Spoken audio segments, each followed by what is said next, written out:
All right. Good morning to everybody.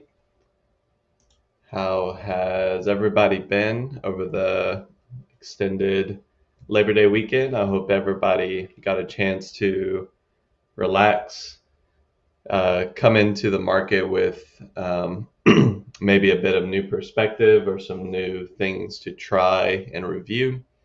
Hopefully, you all had time to spend with family and friends as appropriate and got a chance to relax, maybe decompress and review performance back in the month of August. So, as always, we're going to go ahead and get started. So, my name is Jared. This is Engineering the Markets. It is September 7th, 2021. And let's go through a quick recap of last week. As we did end our last Engineering the Market on Thursday, we want to note that on Friday, we did have a bit of economic data come through, notably the non-farm jobs report or non-farm payroll. These numbers, of course, were reported much lower and somewhat disappointing compared to estimates. We were looking at approximately a 650K number, and we were getting approximately a 250K reported for that report. Now, interestingly enough, we do have the private jobs report. And what's interesting about these reports is that given Friday's report, that should have been a sort of full overview of new jobs created. Whereas a few days prior, we were seeing inside of the non-farm private sector employment, that number came in at approximately 370K. So while the entire US sector came in lower and disappointing compared to estimates, it was also reported lower than the private sector. So a lot of these reports can be, I would say, adjusted based around how the reporting wishes to be perceived. And ultimately, the response to that report is what we, as technical and ultimately analytical based traders, are trying to evaluate. So, while the numbers and ultimately the corresponding catalyst news around the report will come as mostly a disappointment for that event. The reaction of the economic market and ultimately the underlying economic conditions that have facilitated this state of the economy for the U.S. Are what we're trying to ultimately ascertain and prepare for this week. As we get into the SPY and shift into the perspective this week, we note that last week was a bit of a non-event for the overall S&P. We see that over the past 5 trading sessions, we've been in a period of relative balance. Market has formed, in our perspective for chart analysts, a bit of a trading range. And unfortunately, because of the tight balance zone, we don't have a lot of range to essentially trade through.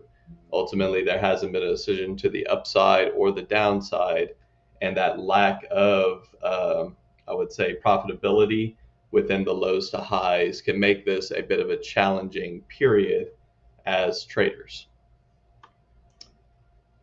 Zooming out to the past 30 days, we see overall the structure of the market remains intact in its uptrend. We know, of course, that the daily uptrend has been supported by pullbacks to both the 20, and this is, of course, usually a day or two sort of pullback, larger quote unquote corrections down to the 50, often due to some sort of fear entering the market. These corrections have been bought rather quickly, and have led to new swing highs. And then, of course, if we look at more aggressive moving averages, as we did last week, we note that even as we pull into larger time frames, with our daily being our general guide and our weekly showing the appropriate strength of the market. I'll pull this to a 3-year weekly.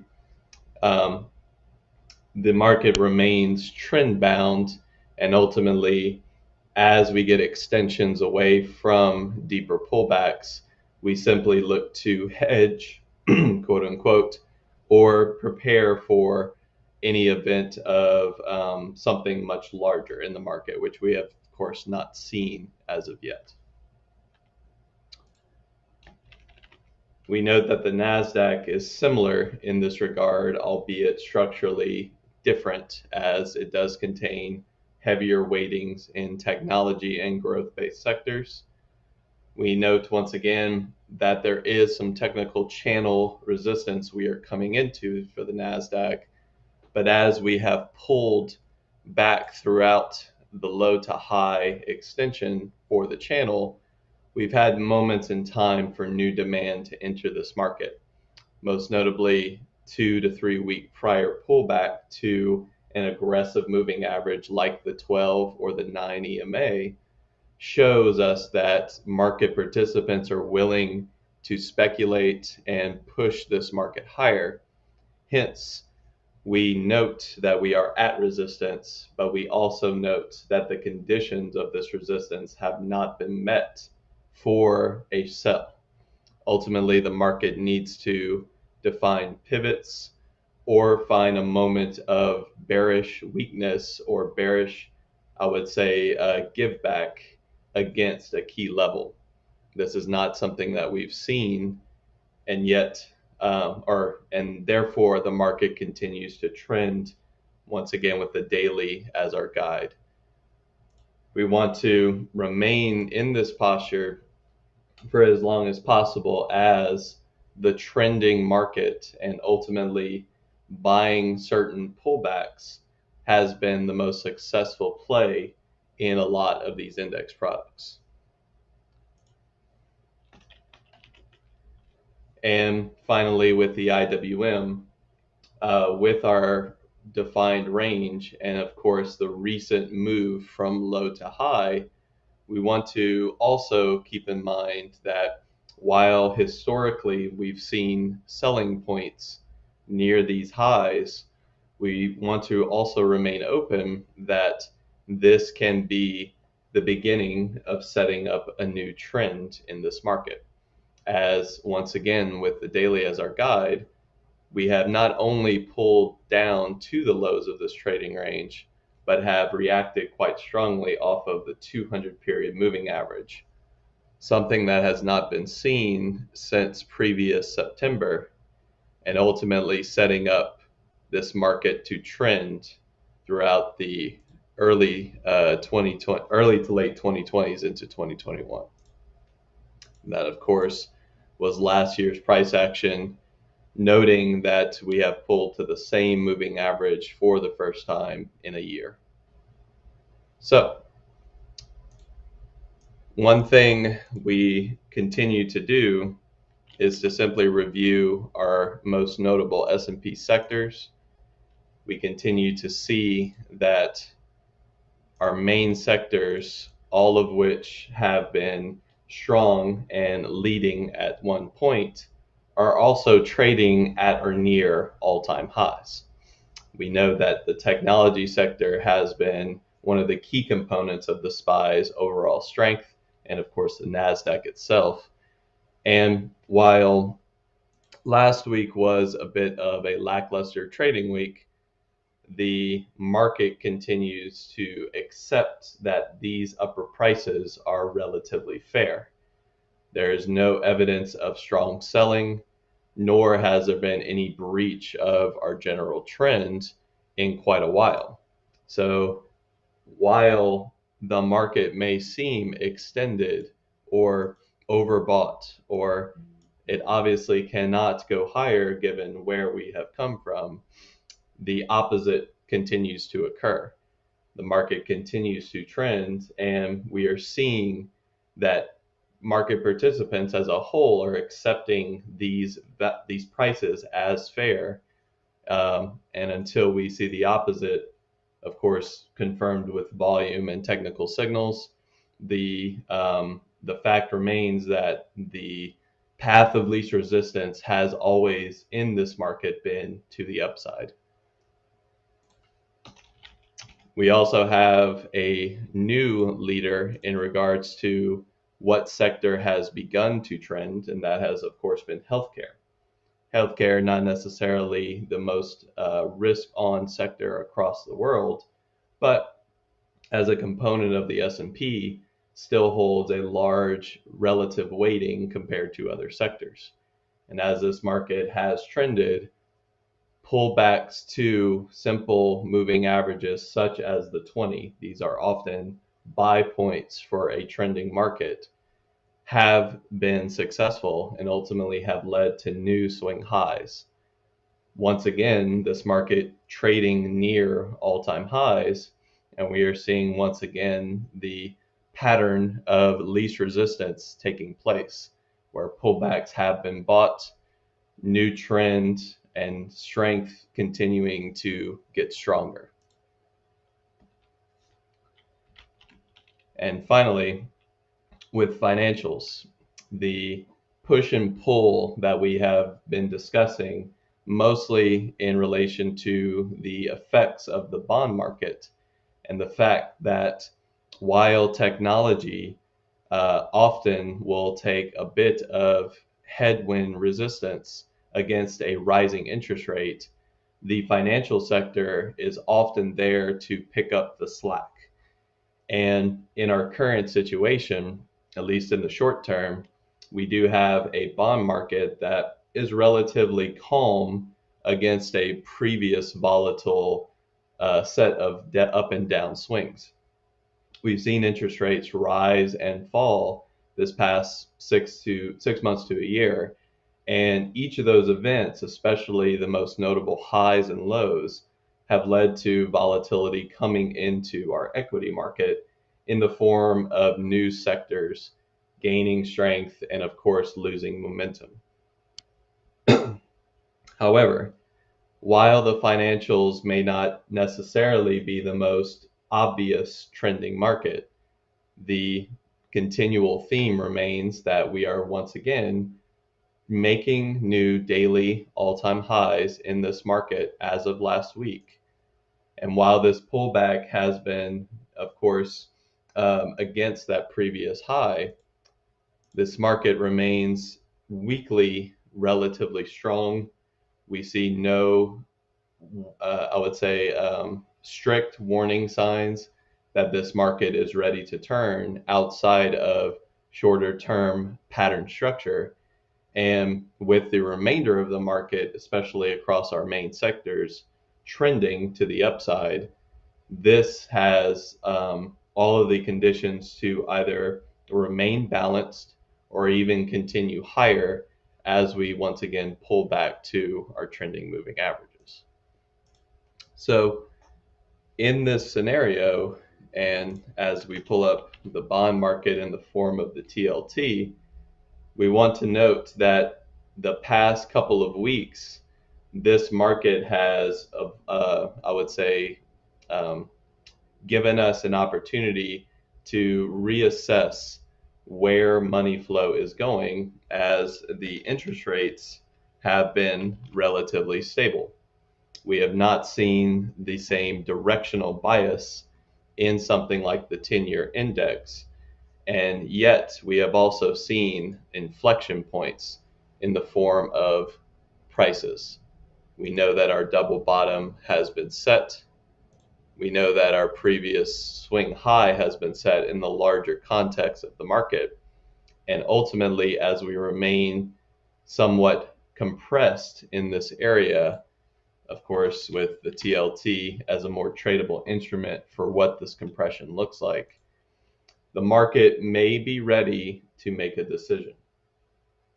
Now, the effects of this decision will, of course, still have the flavor and the bias of, as bonds may sell through this range compression, interest rates should see a move higher, and we know which sectors will benefit from that. We know that financials, materials, and industrials are often the go-tos, and of course, other sectors may perform depending on the reaction from this and the speed or the momentum of this reaction. As we've seen, even throughout this range compression, there are wide price variations. And if we simply see bonds pull down but slowly, the trending structure into September may, of course, be with financials or something that benefits from higher rates, yet it may not be as aggressive as we've seen. So conditions on the market are still relatively bullish. We still have some possible scenarios that may take place. And at a glance, it seems as if the market is simply looking for additional information. Um, as we have finished another, I would say, majority round of earnings in the market, there tends to be a lack of catalyst driven events. And therefore, once again, volatility tends to subside as market participants are not preparing for the binary activity of earnings reports or specific FOMC events, one of which we do have this week. Often we see sort of a lull in volume. We often see the market maybe drifting in the direction of the bias. This often is referred to as riding the wall of worry or simply moving without any major conviction, as there's sort of an automatic money flow into some of these sectors without any major sellers or events changing that bias. So as we shift into a new week, and as technical traders, we want to remain cognizant that what has been working so far continues to set up in the same structure as it has been in previous, I would say, buy or sell points across this past year. And as I would say, humans, as those with, I would say, an underlying subconscious bias to think that something is good for a long time, it must come to an end. That, of course, will benefit those who see the right signs and ultimately play that event when it comes. But in the short term, and even in the events of previous history, this past year, that has not been a beneficial subconscious bias as humans to take, because the market, of course, continues to move, I would say, against economic conditions, against the understanding that something cannot go up forever. Speculation, money flow, the fact that we are in a lower yield environment, and the fact that we have high margin debt, high leverage in this economic market, all leads to our trend and our structure of what has been strong continues to remain strong until we see the breakdown of our technical signals. And that, of course, without playing the obvious fiddle, has simply been our general trend, being bought near support levels, the lack of breakthrough of our trending moving averages, and ultimately the lack of even range bound definition in the market, which we've seen in the IWM and which may be interpreted as a bit of distribution. Of course, the idea is that if we crack the lower end of that range, we would begin a possible downtrend. None of that has occurred. And of course, the opposite can also be true. as we've consolidated or moved sideways for an extended period of time, we need to be prepared for the upside event of a 6-month consolidation. What would a range breakout in this market look like, and how far could it potentially go? What sort of speculative event could spark this? And setting up that trend, what would be targets if you're looking to trade or take advantage of a breakout, and of course of a breakdown, which we have not seen. So um, as we once again enter this week, I was spending a bit of time just thinking about the past couple of months throughout the market, the fact that a lot of our overall strength has been in the form of this powerful sector rotation that we've seen, certain sectors sort of taking the lead, passing the baton, and keeping the market relatively healthy. The fact that we've had some opportunities based around correlated assets. The idea that at times we have a marketplace that may be more beneficial to commodities, and the inflationary trade, of course, dealt with the bond market falling, and of course interest rates rising, usually quicker than most people anticipate.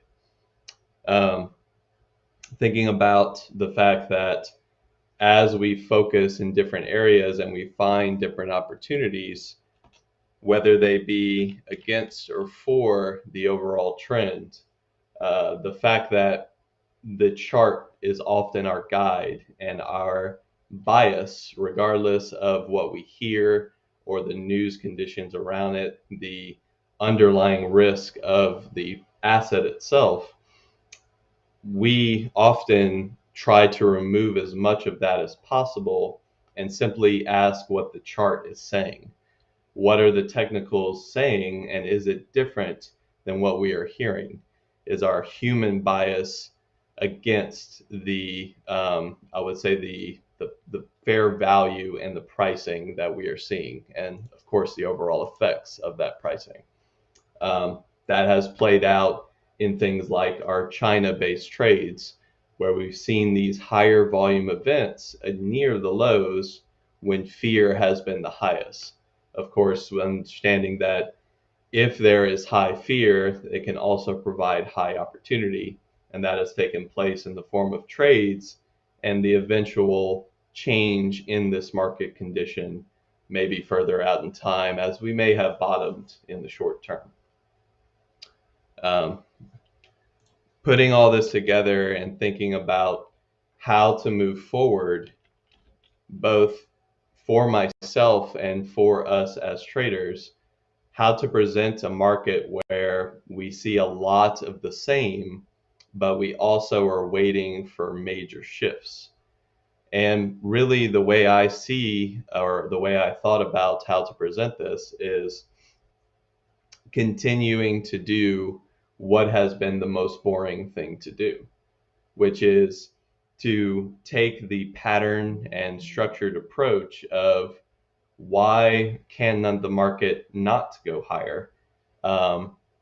What is providing, I would say, the counter argument for what has been working in the short term, and finding reasons to basically uh, finding enough reasons to get into a trade, even though we are in a condition of, I would say, overextension in certain parts of the marketplace.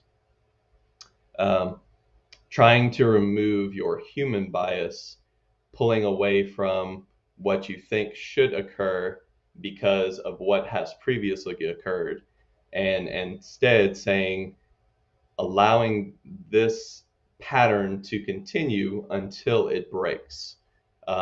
Seeing a reason for this to fail, and ultimately allowing the market to prove it to you before changing your ultimate bias, and ultimately the market's bias itself, which is we are still in a strong bullish uptrend, and we have not yet seen strong sellers enter this market. So obviously trying to teach or to present new information can be a bit challenging when the same techniques, the same evaluation, and ultimately the same strategies are the ones that are the most successful. If those are well formed and ultimately have been working, teaching them or reteaching them, even to reiterate the fact that nothing has changed, can often be a bit dry or a bit repetitive. But at the end of the day, we are here to find those aspects of the market, to find what is simple, what is working, what is the most likely scenario, and to take those trades when they are offered, to allow the market to force us against our bias if something has changed, and for us as traders to ultimately stop out, take the smaller loss, and then to reevaluate as something has structurally changed. So moving into this week, and I keep reiterating that it's a week of reflection for myself, and I believe for a lot of traders, as we've had a longer weekend. We are coming into what is often noted as a relatively weaker overall period for the market. And looking back in time, seeing what is possible for the market in these periods of weakness. Do we see symptoms of drawdown like we saw back in late 2019? Or sorry, no, sorry, this is COVID lows. I was thinking late 2018 into the Christmas holidays. Do we see these conditions yet? The answer is no. We are still trending well above these moving averages, and ultimately this structure here has not formed and the volatility has not risen. Do we see overextension? Not quite. The market can continue higher for periods of weeks before seeing these larger drawdowns, these overcorrections, both to the upside and the downside, as all of the speculative traders leave the market at one time. How high can we go? That, of course, is the golden question. But with all of these posturings in our technical analysis, there has been nothing showing either the overextension quite yet, nor have we seen the breakdown of trend. So the slow grind at the moment may be the most likely scenario, with the understanding that the path of least resistance continues to be higher. Of course, we're looking for the opposite. We're looking for changes to that thesis, but we trade what works.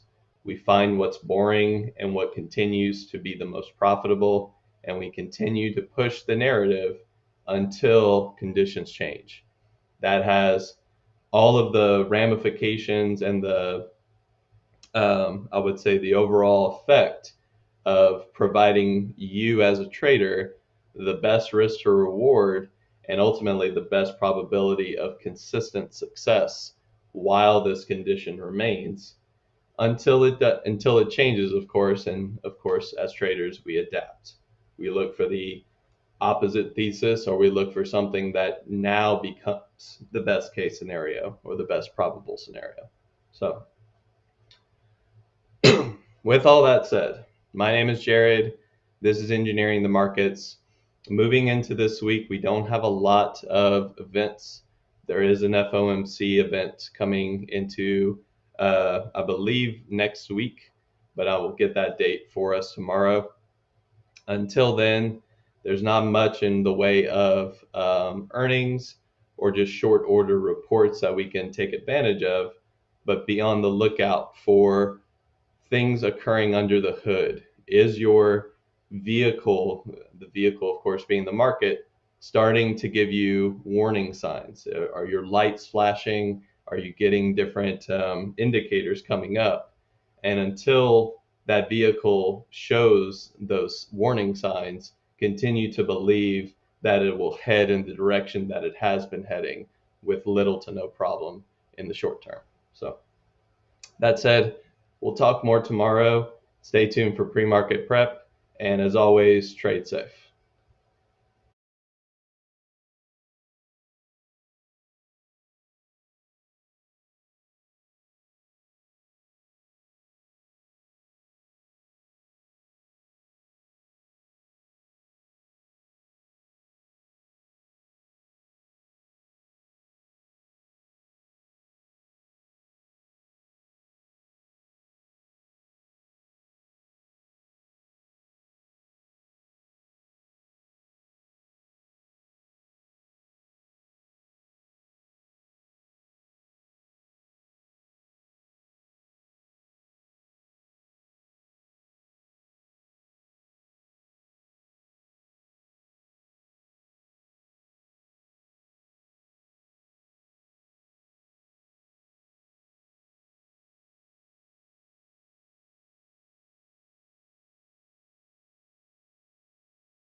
Hey, what's going on, buddy? How you doing this morning?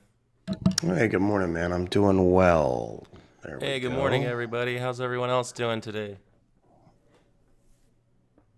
You just got to get YouTube over to the screen unless something's changed. There we go. Hello, good morning. I'm doing There well. we How was your go. weekend, Thor?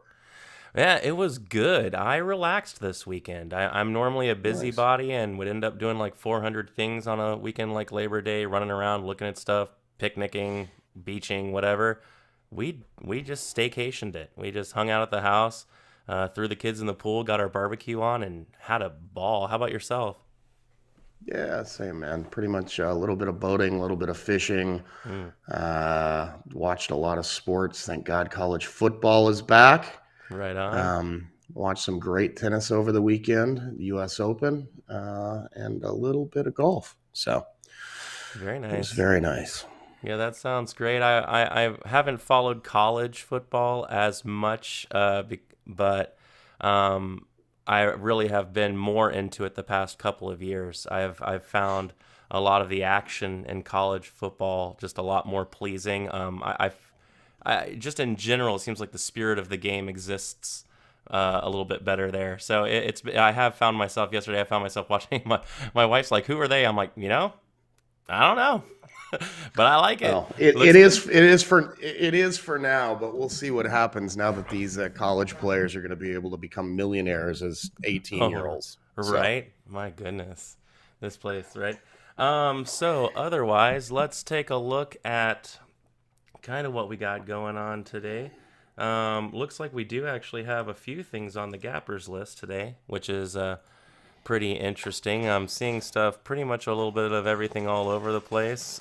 Normally don't have the first thing on on a Tuesday morning after a holiday. I normally don't see this much on the gap up, but we got some stuff going on. And then only a few things on the gappers down. Maybe that'll be where we'll find something interesting. Although, from the looks of the tickers, that's probably not it. Uh, let's see here. Let's pop over to the SPY. The SPY, Jared noted that the SPY has still been continuing on kind of its slight upward, slow ascent that it's been making as of recent. One thing I continue to notice is that we continue to attempt to push higher, but we really don't make it anywhere, and our volume continues to lag. So I'm just not seeing any big initiation there. So I don't know what's going to happen with the SPY or where it's going to go, but I do know it hasn't been moving a lot, which generically is not the best thing. Um, yes, last week towards the end, we had a couple of things trade fairly well. We actually ended up having, I think, Space made a really nice downward move. Some of us got advantage of. And then I think what was one, Docu ended up being the really good mover that a few of us caught.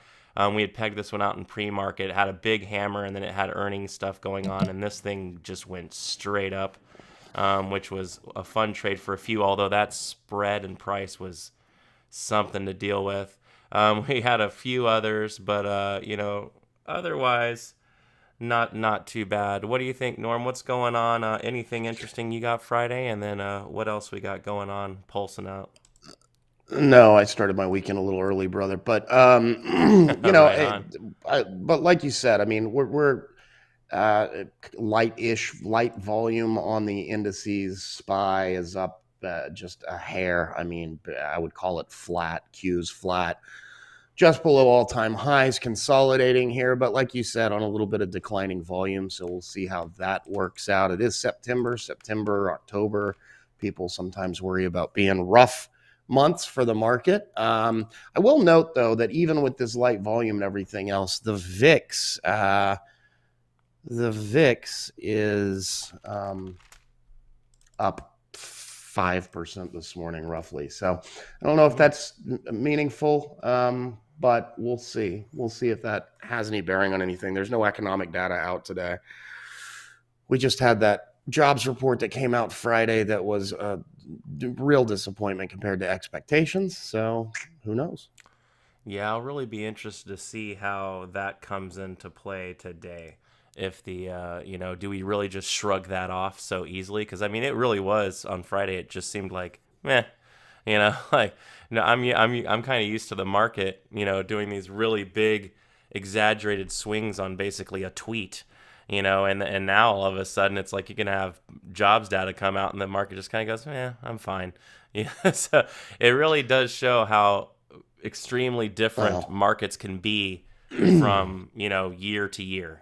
They get really different sometimes, personalities. sometimes, the, sometimes bad news is good news, and people are concerned about inflation. People are, the market's been riding high with the Fed highly involved in stimulus and stimulating the economy for the last 18 months while we've dealt with COVID, and there were signs and talk about them tapering and slowing down QE and rates having to rise earlier than expected. And so you get a number like that, and it's showing that one of the two parts of their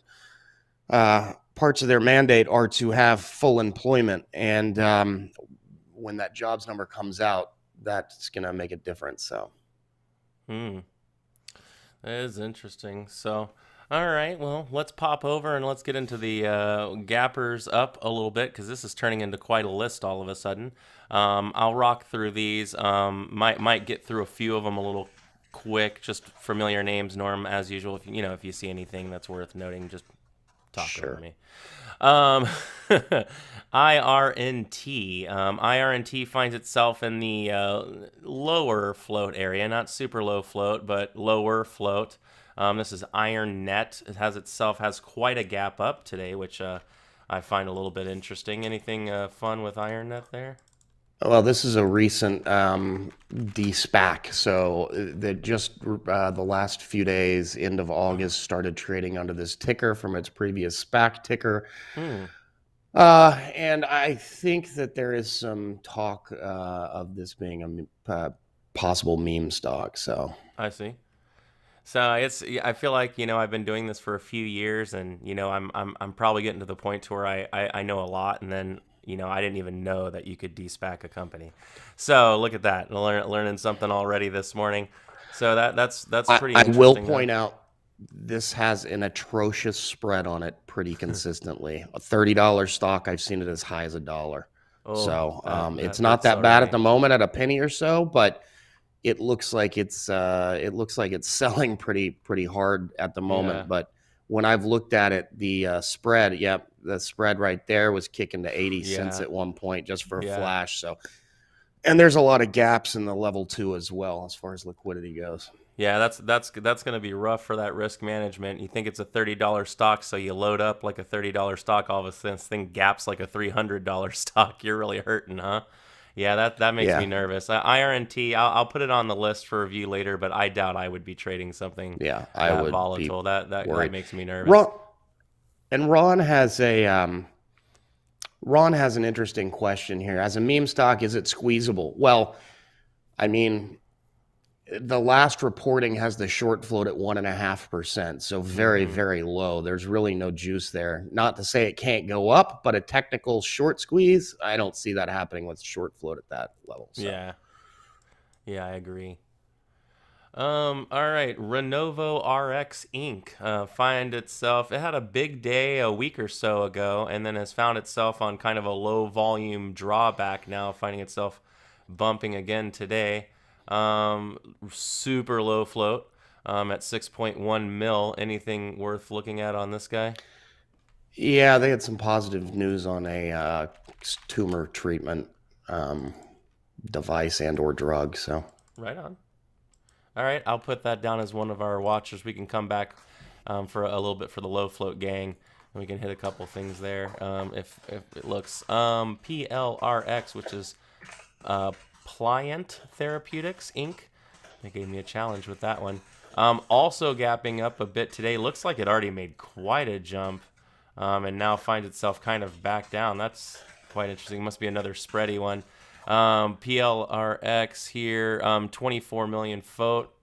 I'm gonna put this one low float as well. Anything notable here? Yeah, biotech with some positive phase 2 trial news. Right on. All right, Match Group Inc. Popping here. That's quite a gap for Match. Match has a 262 million float, so this is definitely not a low float in any way. Finds itself gapping up into a higher value range. I like the way that looks. A little lean on the volume in the pre-market. A little more order flow, though, and this one could be interesting to trade. What do we got going on with Match today? They are being included in the S&P 500, so they're gaining some steam on that. Listed. How nice. Well, good for them. Congratulations, gentlemen and ladies. Welcome to the S&P. Hopefully you'll trade better. KPLT, Catapult Holdings, looks like it's had a few days kind of building and pushing up on a daily, up from $4 to $6. 48 million float, so this one kind of starts to creep into that mid float range. For me personally, I still kind of consider 48 million a low float. But it is starting to kind of move up a little bit here. Low price. Anything interesting here with Catapult? Or no, I mean it's been. I'm not seeing anything fresh as of this morning. Okay. It's been in play on this growing volume the last few days, but other than that, I'm not saying anything as of this morning.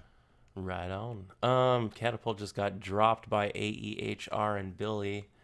Air Test Systems pushing up today with some volume. Finds itself moving a little bit. Had a decent push on Friday. Low float. Anything here with AEHR? Well, they have a deal with the automotive company, I believe, for semiconductor stuff. That's the business they're in. It's been all over the news recently about semis being in really strong demand for longer than anticipated, and the crunch that's going on in autos. So sure, yeah. It's gonna make my precious metals portfolio look amazing the more tense they get about that whole thing. So let's hope that continues, right? But no, I definitely think that's going to be one of the big things that's going to impact the EV sector in general. Is going to be, these fancy cars. You got to build them with fancy materials, and unfortunately, it's you can't just get your Ford and go drag some iron out of the ground and smash it into an engine. Not you got a lot more. You got gold, you got silver, you got all kinds of fancy stuff going into these guys. So, all right, well, we'll take a look at them maybe for some levels, depending on how we're looking. Billy jumping up today. This is Billy Inc. Order flow and volume is less than stellar, as an understatement. That's not unusual for Billy and many of the, like, call them like more of the China stocks as we call them. But it does find itself gapping up with a little bit. Anything notable on Billy here today? Well, you'll see there's an underlying trend of a lot of Chinese stocks on here this morning. They've been beaten down with the regulation news and everything else. Kathy Woods is going into some of these Chinese tech names pretty heavy, so a little bounce from their beaten down trends recently. Yeah, I mean, I have noticed that, we were really looking at most of these, I think a little under like a half a month ago or something, a couple weeks ago, and we were really noticing like how extended down from VWAP they all were, and they all seem to be, pretty under, under at least the average price. So we thought there could be some bounces. I think Brian called the bottom of that almost like to the day. It was pretty impressive. All right, so we got Billy on there. PDD, Pinduoduo. I find this stock incredibly difficult to trade. I've only tried to trade it once or twice. Both times I was not totally stoked with how it went. One thing, it is gapping up after a bit of a low volume drawback, so I like that. Is this one kind of doing the same trend as the others, or does this have an independent catalyst today? Same.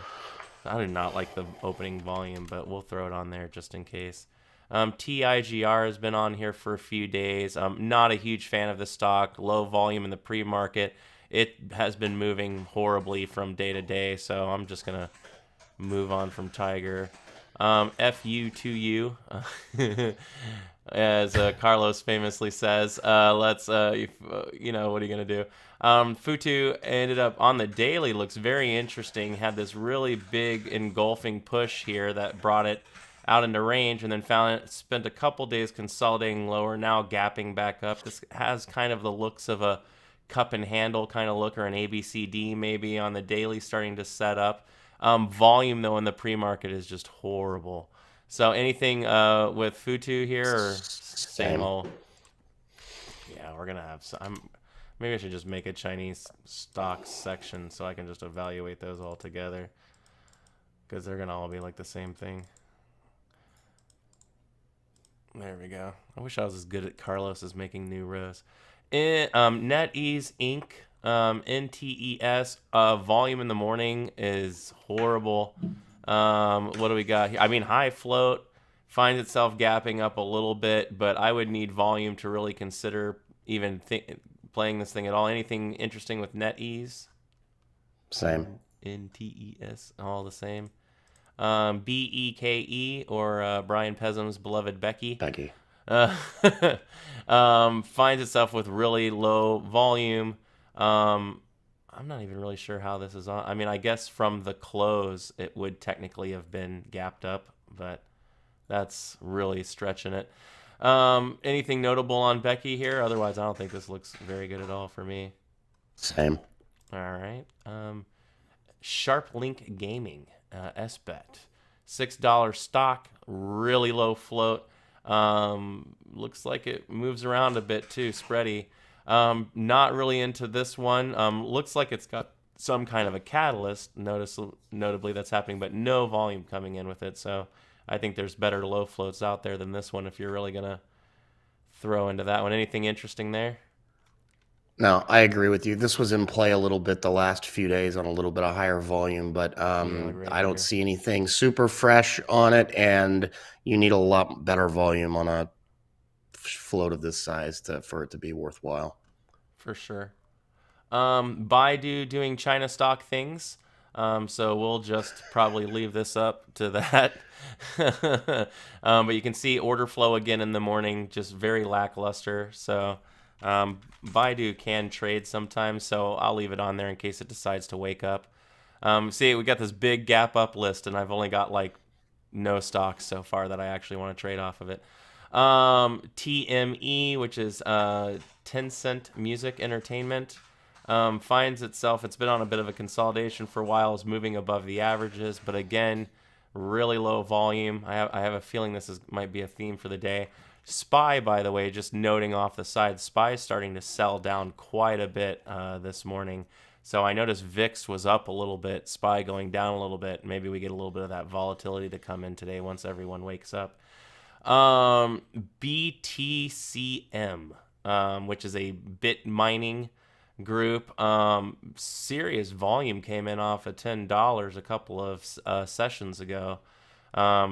Indecision on very high volume today, now finds it in a narrow range. This one actually could be interesting on the daily. Would really like to see more order flow on here. Anything unusual with BTCM, or is this just like response to the like little rally Bitcoin was having last week? It's Chinese stock stuff too. And that. Wow. Oh, Bitmine. Yeah. All right. What's our float on this one? Where did Amongst it go? other things. It died. It's gone. 39 floats, a little low. BITF. Ooh. Yeah, Bit Farms, so kind of the same thing. Did have some volume last session, pushing up a little bit here. Fair float. If you're looking to play a bit one, this one might actually have a little bit of something to it, but only if some order flow comes in. And the pre-market looks horrible right now. Let's see. IQ. I haven't seen IQ for a while. IQIYI Inc. This is a Chinese stock too? Yep. IQ? Yeah, okay. So guess what it's doing? Pre-market flow, very lean. Not a huge fan of that. So for now, I'll just leave this one out, but it seems to be doing those kind of things. We'll come back and look at it to see if those start to actually wake up or not. Bit Digital doing a Bitcoin kind of thing. You can see this Bitcoin BTBT I find interesting because it really on the daily keeps wicking and then losing VWAP over and over and over again. I find this one's daily just kind of intriguing. However, playing it, I don't think I would do that. I guess if you caught it on the right day, maybe at one point this thing will have a huge breakout. I just don't know how you know what day that is. But it could be interesting. So far, no order flow. Anything interesting in Bitcoin sector, or is it just kind of just Bitcoin's, I mean, it's even though Bitcoin is down a little bit this morning, it's pushed up and it's fairly solidly above 50,000 now. So it'll probably pique a little bit of interest. Specifically on BTBT, they announced a partnership this morning to something increase mining with another company. So no. What I'll do is, I mean, we don't have any of these Bitcoin ones on, so what I'll do is I'll throw them on just to come back and see if anything interesting happens there. CAN, Canon Inc. I have not tried to trade this one, although it's been on the gappers a few times. I find this stock to not really set up well. So far, looks like it's trying to break through $10 and keeps getting rejected. The break of $10 might be nice on that, but again, super low order flow in the morning. So anything interesting there, or just kind of more of the same what they've been up to lately? Bitcoin, China. Oh, yeah, that's right. That's right. All right, VIPS. And then, oh, now we got some names I like popping up. VIPS, really low order flow. This has had a couple of days where it's moved, but on most days, the stock for me is a really horrible trader. But if you catch it in the right moment, it might have something. But right now, I'm not seeing anything I particularly love about it. So any notable news on VIPs, or is that just kind of all the just gapping? China. More China. All Chinese stock today. Let's see. We come here on BABA. BABA finds itself gapping. BABA was a really fun stock to trade at one point in time. Lately, it has not been that stock. Ever since it, I forget I forget what the catalyst was, like a year ago or something like that. It was an executive issue or something like that. It has just turned into just a lean, horrible, choppy stock lately. So I tend to stay away from this one. It looks like it's doing what we've been talking about all morning, the China stock kind of thing. It finds itself gapping up a bit with the market. Order flow horrible though. Let's see, REE. REE Automotive. This one is a 96 million float. A little bit inexpensive on the price, $5.90, which is, for some may like. I do notice this big heavy drawdown we had into $6, and now we've been kind of just stalled down here. I don't know what that means for a re, but right now we do not have any order flow on it. Anything interesting on re here? No, I'm not seeing anything special. 11 million share float. Gap is unimpressive on 100,000 volume at that level. So I would just run, skip it. Run, hide. Alterian Inc. This stock has I think we saw it last week. We had a bit of a engulfing break with high volume. We pushed even gapped and then filled on really high volume. Now we find ourselves consolidating in this range. So making a new high above $7 could give a little bit of a run. However, again, order flow very lackluster in the morning. $6 stock bouncing around a little bit with basically no orders. So go ahead and skip it. It looks like a block trade right at about 8 o'clock that came through. So let's skip through that one. We're running a little bit behind. All right, get this through this gappers list. AMC on the list finds itself after a big engulfing day, consolidating and pushing higher. So AMC might be with a lack of really good things to watch. Maybe AMC. I noticed. Let's see. I missed it. They popped DD. Not a huge fan of DD's price action or daily, so I'm gonna move from there. Where did they go? I saw AA, but then they came off the list, so I'm gonna throw AA up manually because I saw it and I'm sure it'll be back. AA low volume finds itself declining, but it's been pushing quite a bit. This is Alcoa Corporation. I think when I first thought it was AAL. So we find ourselves pushing here. Not a huge fan of the volume in the morning. And then support.com. This one's been kind of a meme deal a little bit. Anything notable on support or is it just kind of that same deal? I didn't look at it this morning, to be frank. So yeah, it's been kind of memeing. I'll pop over. It has been. Yeah, we've only got 4 on the gap down list, so these should be pretty easy to go through. IPHA, which is Innate Pharma, it had a big move last session, now finds itself at $5. I find these pharma ones, they have like a day with the big move, and then basically after that, they tend to be duds. But, keep an eye on it. We need more order flow for that one, but I won't be watching it. NRXP gapping down. This is NRX Pharmaceuticals. It's been in a range since this big volume moment here. Anything interesting on them, Norm, other than the low order flow? No, nothing fresh. All right, A-Pop popped last session, finds itself back down, kind of the same thing, super low float, so I'm hanging away from A-Pop. And then Sava, I think, who has been kind of like the killer of dreams, I think, lately. This stock is just such a pain to trade that I've seen many traders. I've stayed away from this much, probably for a good thing, but I'll throw it down here just as something to look at if we get no better options. But Sava's dropped heavy volume, now trying to make new lows. Could continue this sell-off it's been on lately. So, all right, well, that's our gap ups, that's our gap down. We're running a little behind, so I won't grab out of the rooms. I'll grab a couple at the end because I'm not going to have a lot to draw levels on, by the way this is looking at so far. Let's go ahead and let me get some community events sprawled up here, and we'll get through that. To you, Norm. All right, since it is the first day of the week, even though it's not Monday, we'll go through this real quick. I'm guessing Brian might have a swing trade discussion this afternoon. No promises since it's Tuesday and the day after a long weekend, but usually that takes place Monday at 2:30 in the afternoon. And I believe the onboarding class will be held tonight as well. Then Tuesdays, you've got the trade review with Eamon at noon on Tuesdays and Thursdays. I believe he's back. He's been on vacation, very well-deserved vacation, might I say. Success webinar is 8 p.m. on Tuesdays. Wednesday, psychology, 8 p.m. Thursday, mentoring with Andrew at 11 a.m. and Thor at 8 p.m. And Crypto Friday with Jared at 11 a.m. All right. Tonight, 8 p.m., you've got Kyle for the Success webinar talking about his part 2 in using Bookmap to assist in your trading. Next week, special time, Eamon, 5 p.m. Nathan, thank you for the super chat. Very appreciative of that. Eamon will be talking about how How to Overcome Over Trading, 5 p.m. next Tuesday. All right. And then tomorrow night at 5 p.m., special time as well, because she's in Europe. Credo will be talking about understanding your money mindset.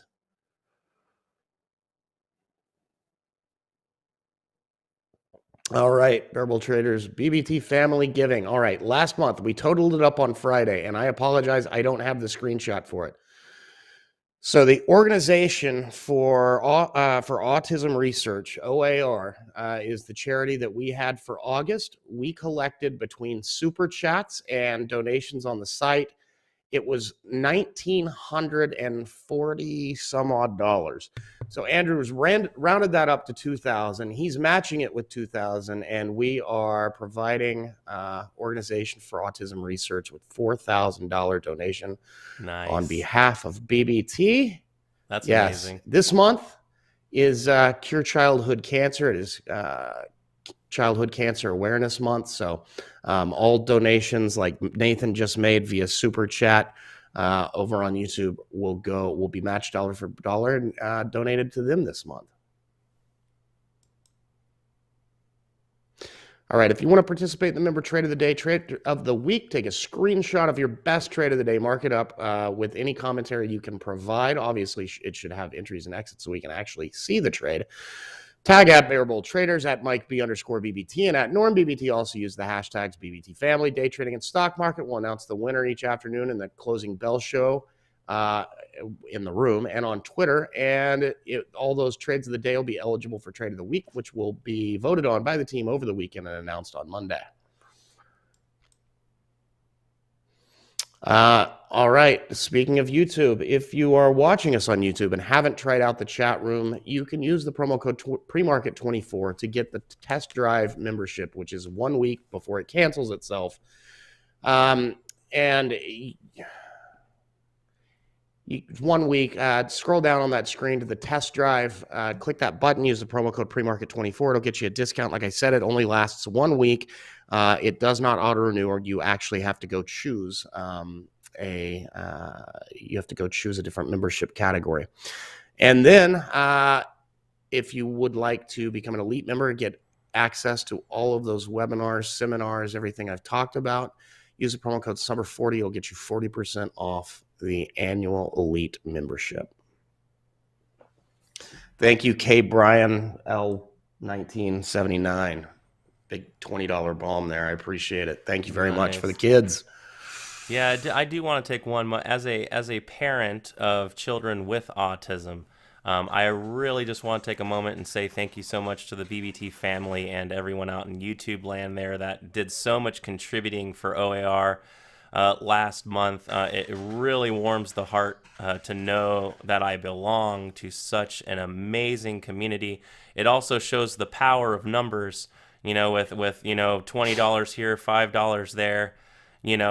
Donations from all of you fantastic people. Sending $4,000 to OAR with Andrew's match is spectacular. So thank you, everybody, for being a part of that.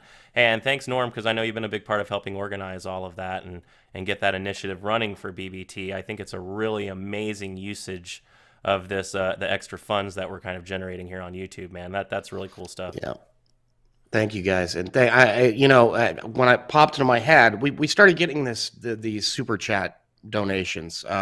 We monetize the channel on YouTube, not even to make money, just so that the algos will pick it up and recommend it more. That's really the only reason. We have no intention. AMC is popping like crazy right now, by the way. If you want to pull that up while I say this, but thank you, Andrej. But so we didn't know what to do with it, and I started thinking about it. I mentioned to Andrew. He loved the idea of taking it and donating it, since it was just unintended revenue.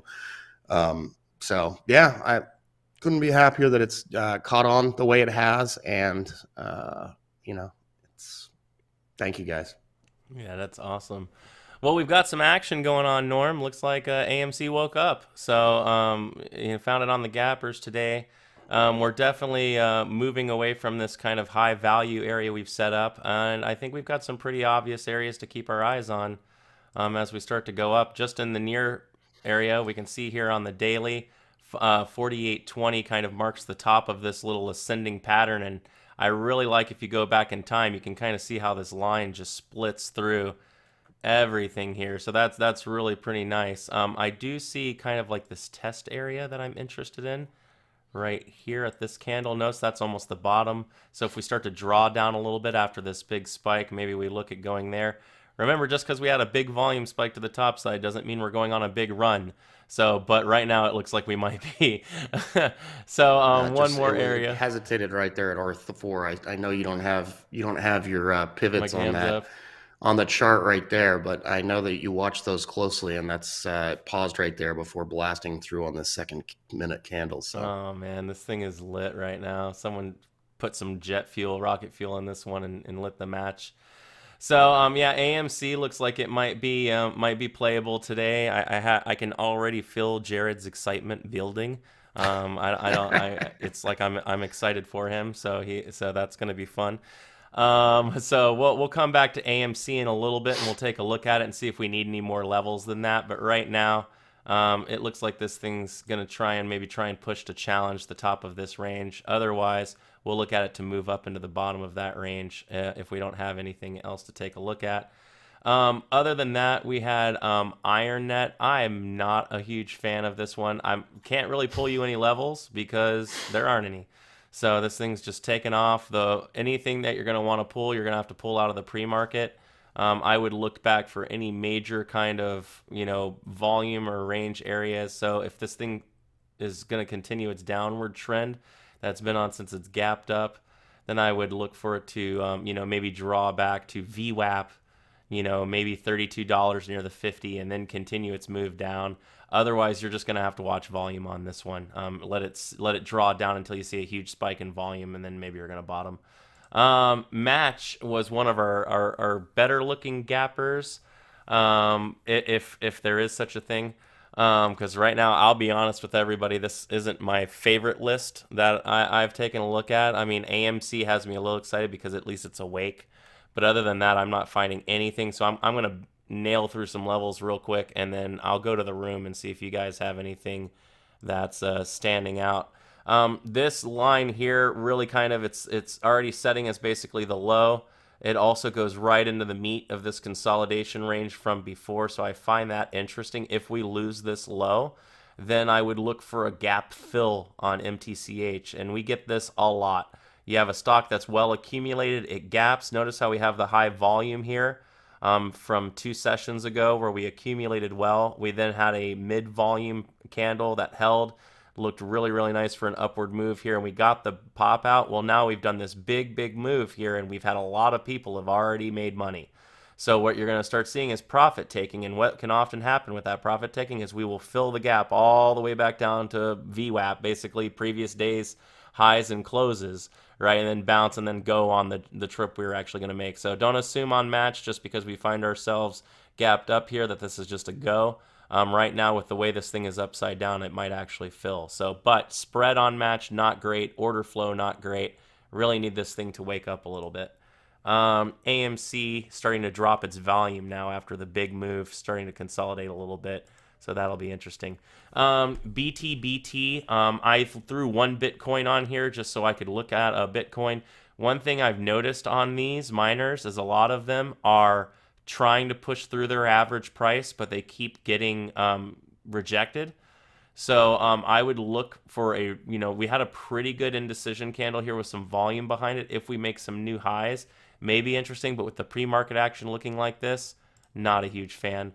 Alcoa, don't like it. Let's see how, and it was Baba. Let me put Baba on there because someone already called that in the room. There we go. Baba finding itself really poor volume.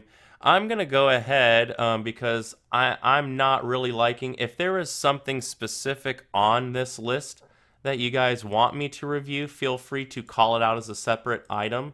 But since it's already 9:10, I'm going to go ahead and go to the rooms and the mod lineups and see what I can get out of there. But right now, I'm not super excited about anything. All right, out of YouTube, we're going to check out, I'll grab 4 from YouTube, space, PLTR, mRNA, and Apple. All right. And I can do that. I like that.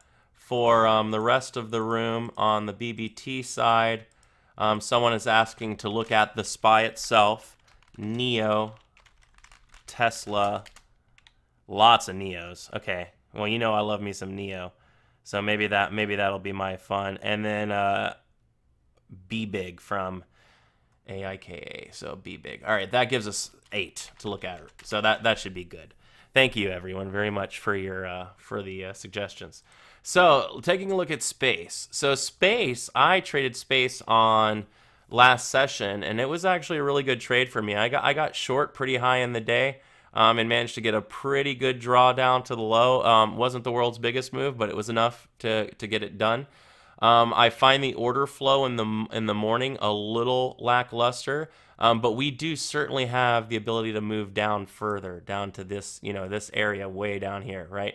So one thing I'll notice if you look at the daily chart, if you go back here, you notice we have this really large gray bar here. That's showing a high volume by price there. So I want to keep an eye on that specific area right there to see what kind of interactions we're going to get there.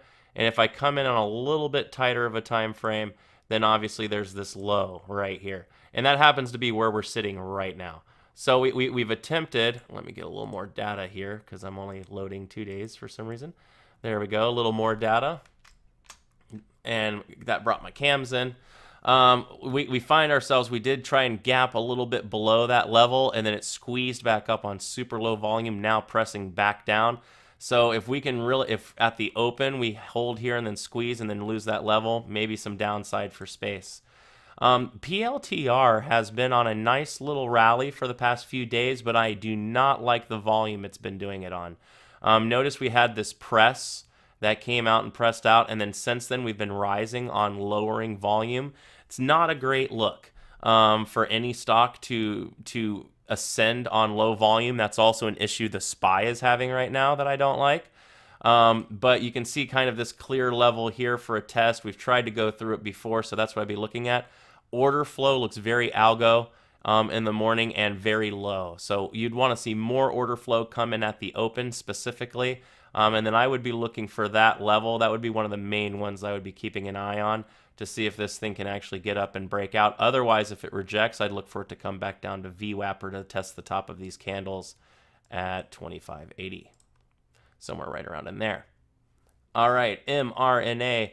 mRNA was a great trader for about 3 months. I played mRNA a lot starting in April, and I played it through most of this ascending move here. Since it found value around 450 to 500, mRNA's volume has dropped significantly, and it has found itself consolidating here around, just above $400. So mRNA is selling down right now, which I find very interesting. We did have this strong push in the last session.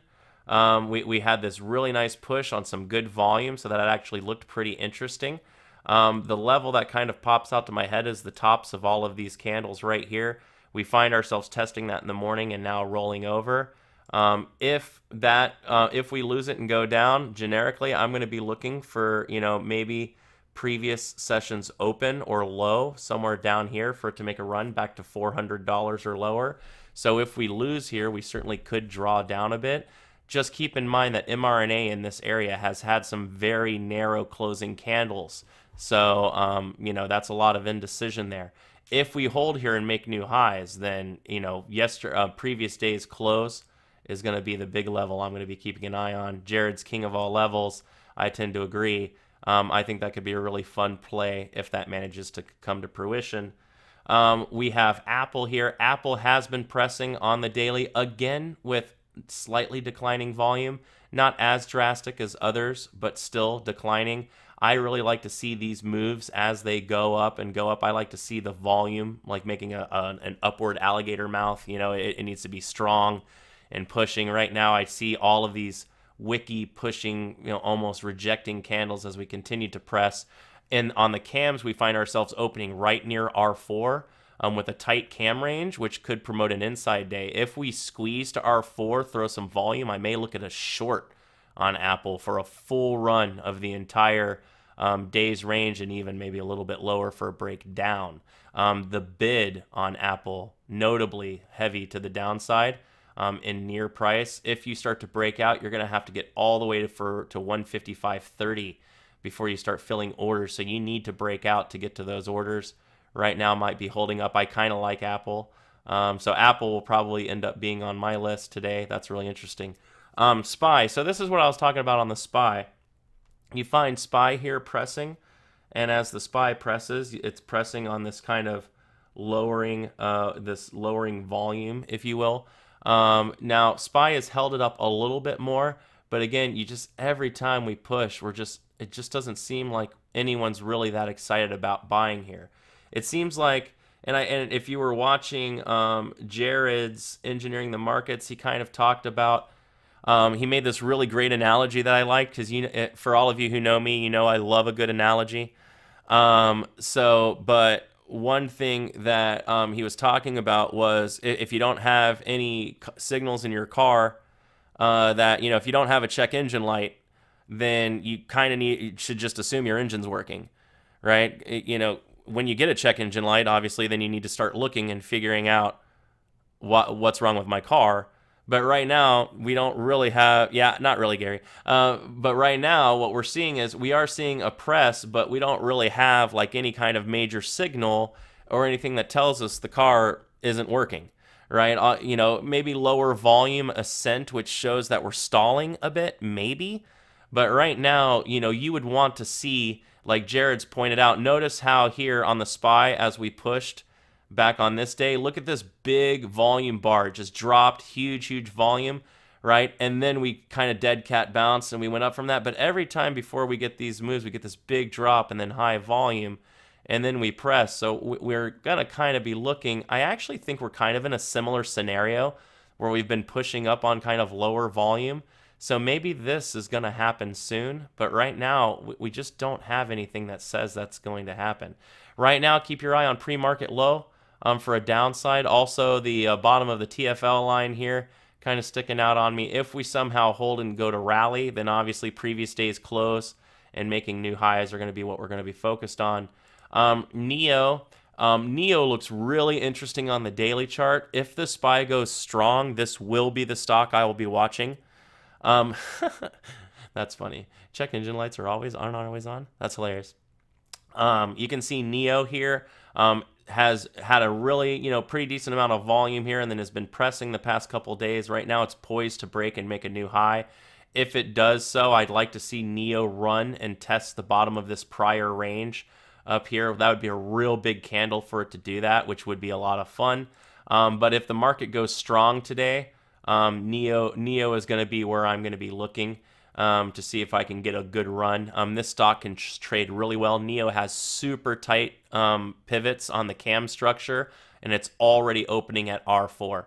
So if I can get this thing to open and hold and open strong above R4, this for me, with a strong market, NEO is going to be a long for me. If we reject R4 and the market goes weak, then the opposite. I would look for NEO to likely be a horrible trader because it'll likely stay somewhere in this candle, although we got the narrow cams. So if that rejects, maybe we get a big, we push back down and come back down into the lower range. We'll see. Tesla looking a little bit like NEO, finding itself, and maybe that's a automotive EV style thing that's going on today. Tesla finds itself gapped up a bit. I'm surprised it's not on the gap up list. It must be the volume or something. But it finds itself gapped up here today. We're opening right under R4. If we reject, I'm going to look for it to come back down into range. But if we can break through R4, I could be potentially looking for a long. Tesla may be a play for me today, actually. And then lastly was Be Big. Be Big is a lower float one that we've been playing off and on the past couple of days. This stock chart for me is very algo looking with low volume. I would have trouble playing this unless it really opens up. Level 2 on it looking heavy to the downside. But notice our volume is continuously dwindling into a narrower range. So you're really going to want to see this thing make a decision and break out. Maybe if we get above 865 or we lose value at $7, maybe we really get a good move out of it. But at that point, you've moved $1 or so on a stock that's only $8. right? So these for me end up being incredibly difficult to play. Kathy Wood's new price target of 3,000, Jotin. That'll do. I should just, we should just start having price targets and just putting them anywhere we want. All right, let's gonna go out to the moderators lists and see what we've got floating out here. What everyone's looking at. We got John H coming in hot with a break of high of day break watch list. He's looking at Baidu, Tesla, mRNA, and Roku. Solid choices. Although Roku is my arch nemesis and I can't trade it at all.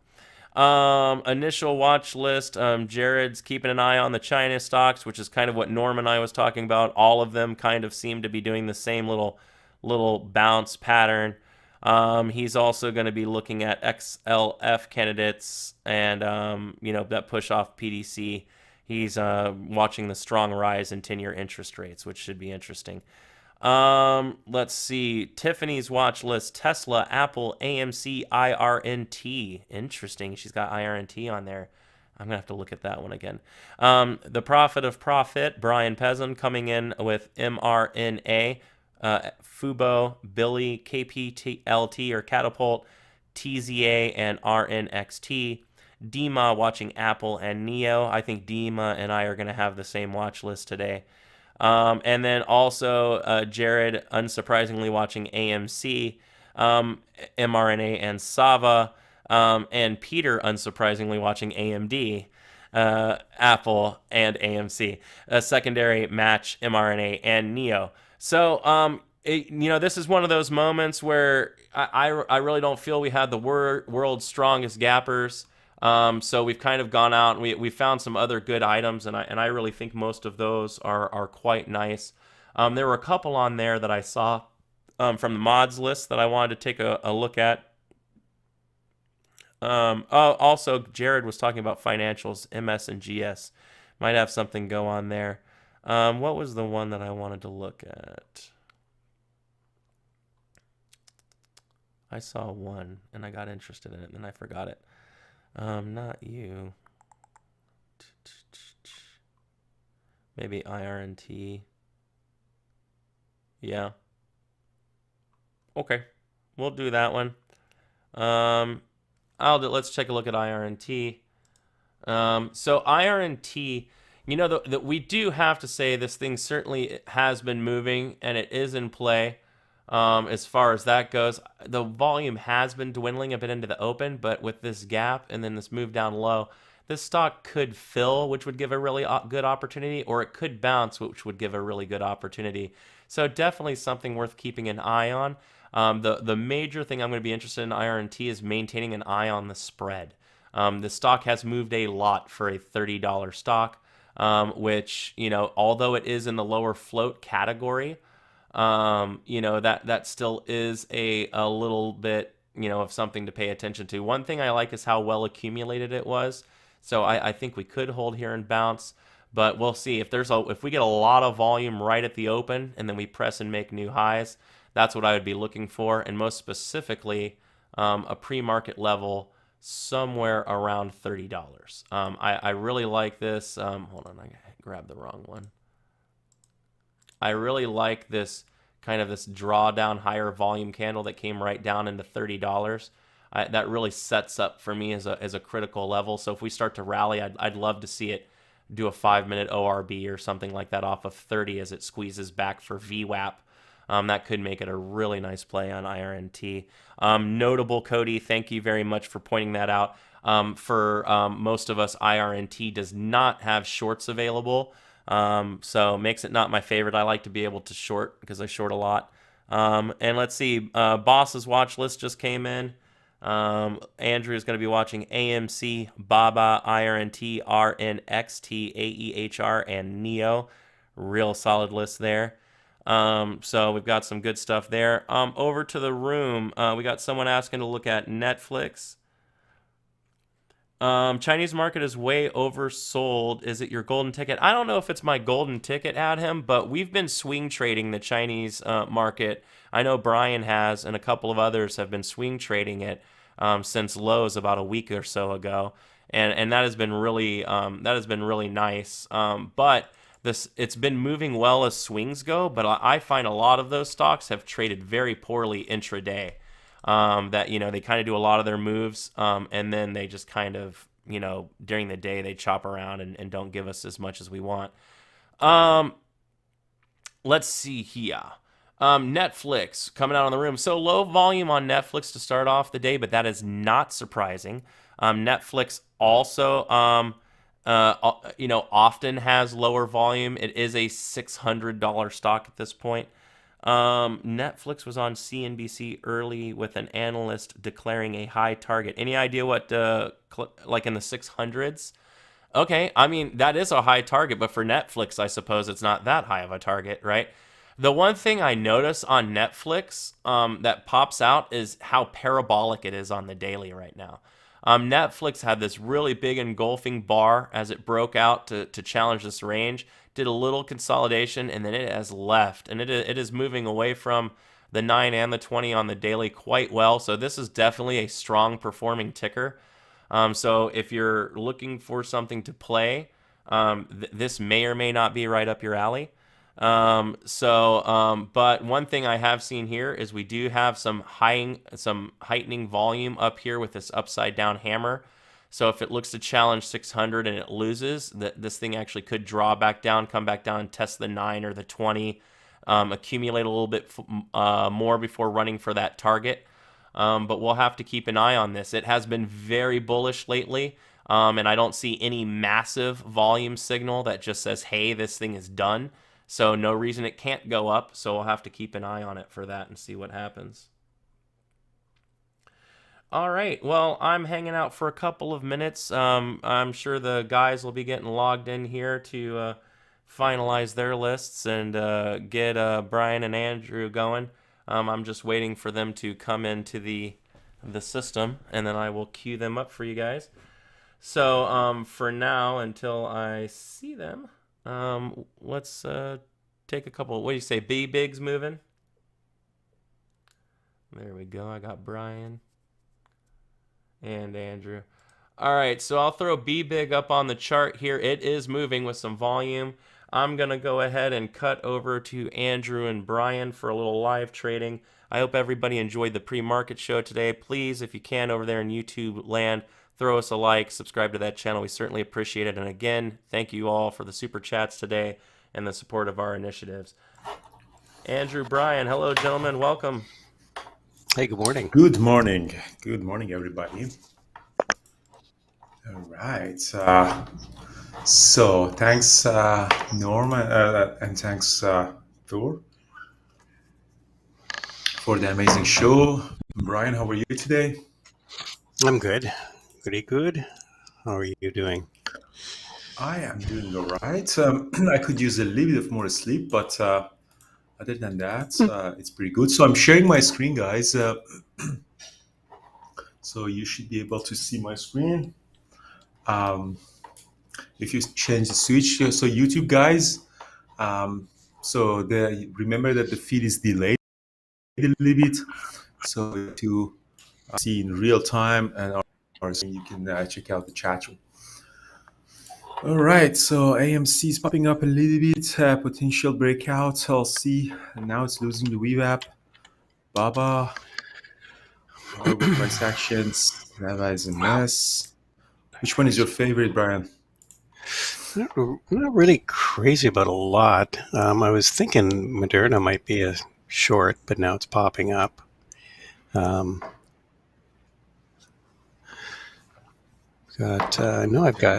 got Hut. Hut is going. It's a Hut 8 is a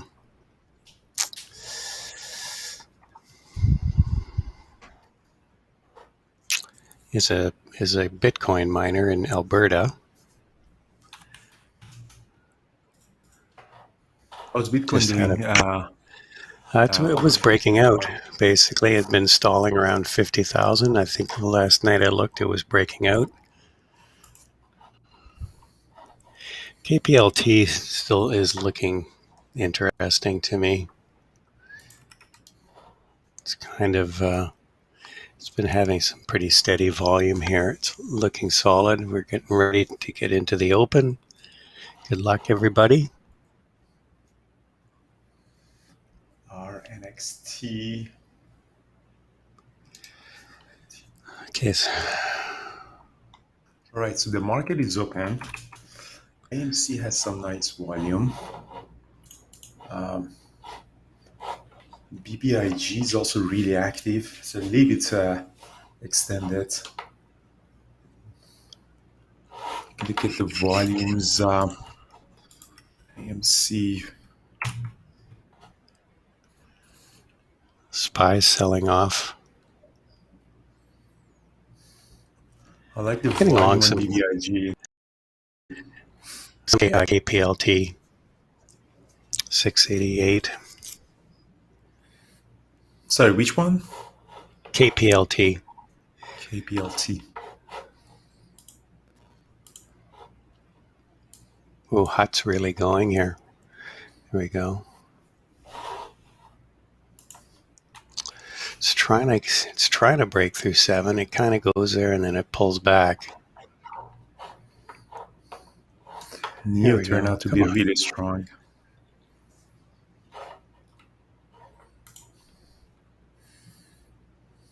Selling a bit long here. on AMC. KPLT.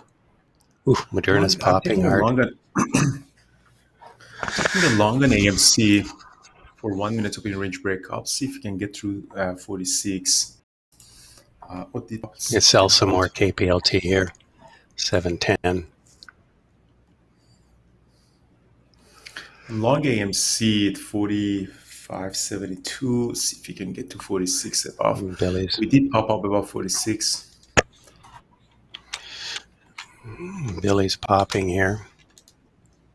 Long Billy. 91.60. I just don't like the spread on it. I'm getting out some on AMC. Not often AMC. It's doing AMC. Just going to sell some Billy here.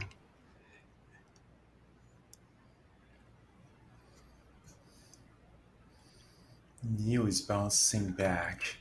I think it's some long on NEO. 93. There you go. There you go. Selling some more Billy here. 93.30. I'm getting some long NEO at 41.30 on this pullback. See if we can get a better entry. AMC is doing AMC thing. Brian is long Billy. Wow. You know.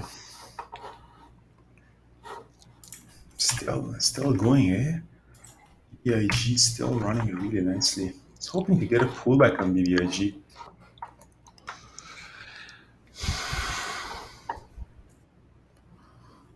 NEO 41.36.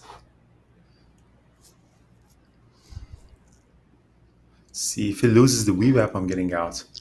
AMC coming down. INRT did nothing. RNXT is doing nothing. Still holding some Billy here.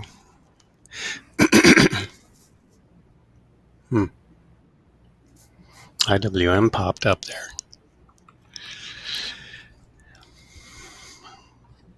Yeah, I'm not liking KPLT. I'm out of it. And match.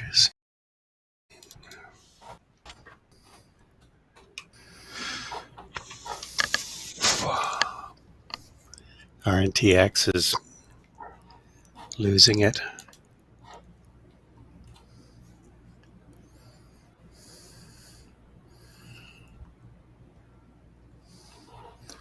Right, so let's see if NEO can go back up. Potential 5 minutes open range break up.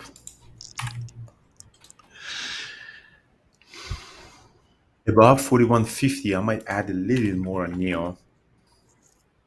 Just shorted a bit of match, just small size here because it's pretty extended already. Looking like it wants to drop more. It might actually ABCD here. I'm getting back long on AMC at 45.60 again. Back long on AMC at 45.60. Let's see if this time wants to go up.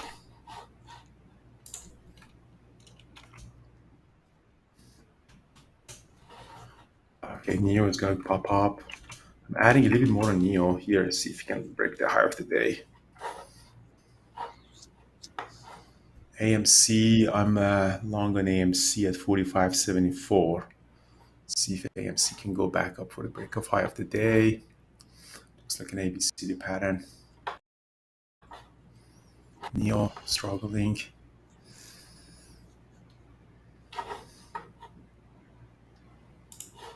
See if AMC can go back up. No, they're probably not. I'm out of Billy. I don't like the way it's pulling back. It's probably going to bounce off the VWAP here, but I think it's getting close to my break even again. Just added a little bit more match MTCH to my short position at 157.90.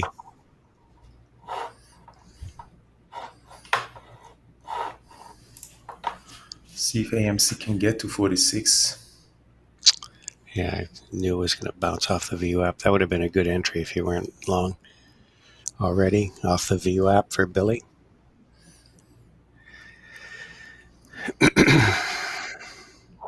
You knew it, Brian. You knew it. I knew it right off that VWAP. Still watching match here. Still, I think it's got another leg down here.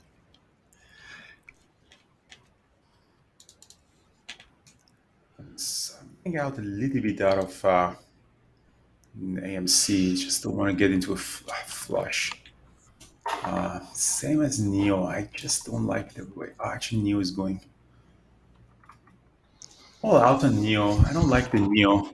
Oh yeah, beautiful. Beauty. AMC. I got all out of Neo. Although it seems that it wants to go.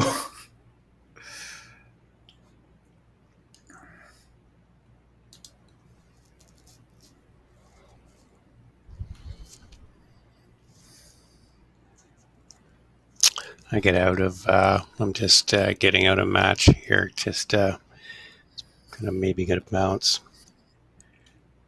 If it gets back to the VWAP, I will reshort it. Wow, Moderna really found some buyers there. Okay, I'm getting out of AMC as well, guys. I'm all out on AMC. Neo eventually popped up. I got out of it.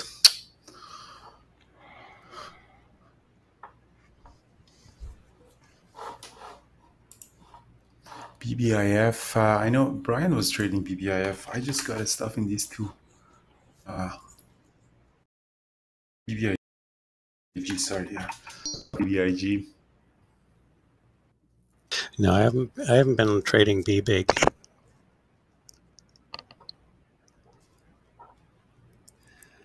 Yeah, Neo eventually popped up, but I got out of it. Nothing crazy for me.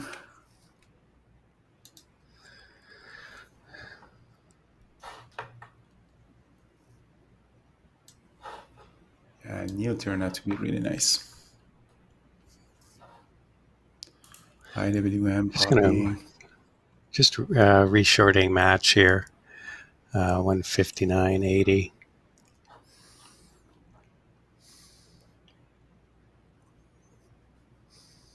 Nice. Yeah, it's nice to be on Neo. I just got out of it, fortunately.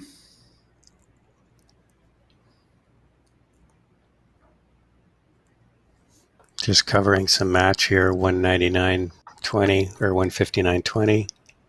Here we go. Covered some more, 158.95.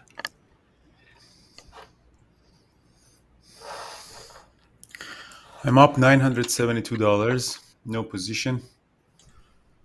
Just two quick scalp on these two. I don't know. I don't see anything. Jared, AMC is a piece of garbage today, like most of the time. don't know how. I think Jared likes to trade it. I think Jared likes to trade it a little later on. What's DD doing? Oh yeah, DD's popping here, eh? Popped above the VWAP. Did a really nice. DD did a nice. I think that's a lightning bolt pattern for that's Peter's lightning bolt pattern. Yeah, I just took a little bit of a long on DD. It looks like it's going to keep going here. Yeah, AMC is popping up now, bastard. I'm getting another long on AMC. This time wants to go. Just covered some more match. Covered some more match here at 158.50. Yeah, adding some AMC at 49.89. See if this time wants to go down up. Break of 46, this level if it breaks. Come on, break. Yes! Selling some at this pop, 46.20. TNA is going up and the SPY is going in exactly the opposite direction. It's because I don't have TNA anymore. The moment that I had, they were constantly going down. But now that I sold everything, they're just going up. Trader Troy, you're done with your life. Okay, I'm getting out of match for the rest of it. At least I got back green on that. I'm long AMC, guys, at 45.97, 46.40. Eventually, that 46 breakout happens. The volume is really nicely picking it up. Oh yeah, beauty! Look at this beauty. Oh, now you're going to reject, are you? 45.60. YouTube guys, AMC eventually happens. Dang. Here goes DD. I'm long some DD right now. It's the only position I have.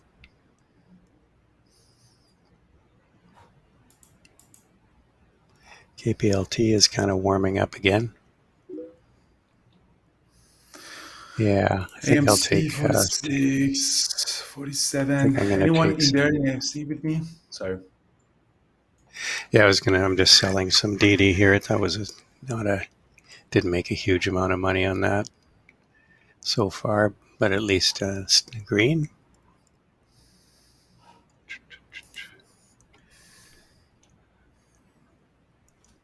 I'm selling some 46. Wow. SPY has lost Friday's low and is looking like it's heading lower. Yeah, Dow Jones is also down 2.6. Yeah, the Dow is down too. Yeah.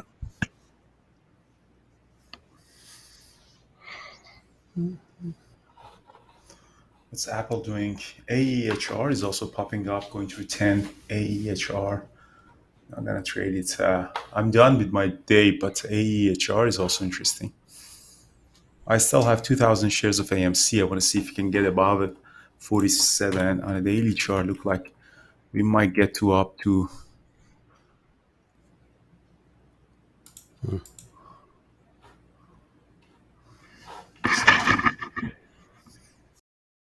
NEO was nice.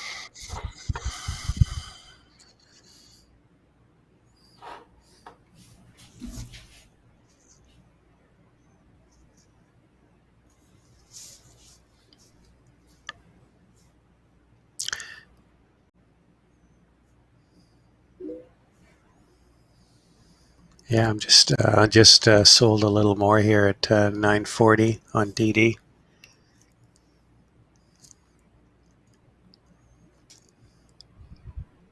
Huh. Wow, Billy folded. All right, AMC popping up above 47. SPY seems to have done a bit of a false breakdown there. It might actually The buying brigade might come in there.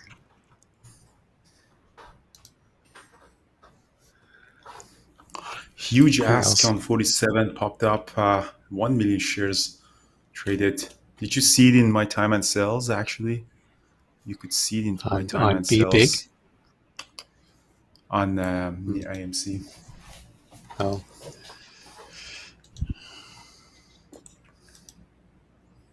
huh.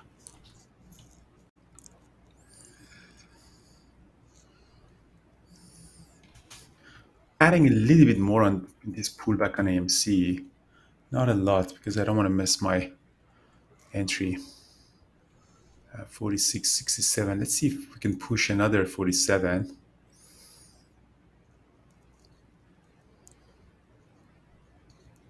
My new average is at 46.20, which is right around here. SPY just dropped again here. Oh, match. Crazy. Match is being, reason match is in play, it's being added to the, I believe it's being added to the S&P 500. Match.com. It already had some Clause? big moves here. Yeah, on Thursday and Friday, it seemed like people knew, or somebody knew. They I don't knew think it, that Brian. They knew it. they knew it. They did know it. Can't trust these Wall Street people. Somebody knew something, or leaking off hard here.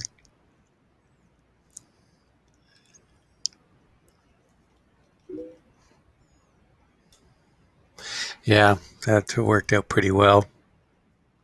Right at the View app, that was a good point to take a rejection and then have a tight stop. KPLT is starting to. Yeah, Neo is a beautiful move up on Neo. Unfortunately, I missed it. Ayman is back with his famous notorious trades. Really nice. Wow. Look at trade that Ayman did on Apple. Wow. He Wow, got nice. it. It pulled back and then it just rocked. Yeah. Can't keep a good stock down. So I would say, Matt, nice trade on Neo. You got that on that pullback. AMC might go for 47 one more time.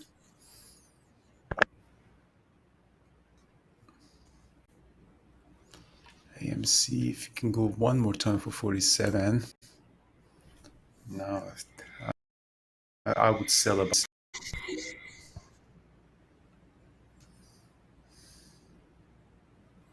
Nice.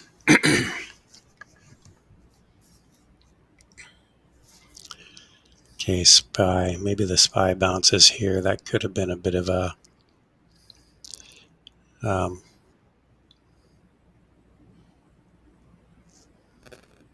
Oh, maybe not. The IWM is the only index that's green now. The Qs have gone red.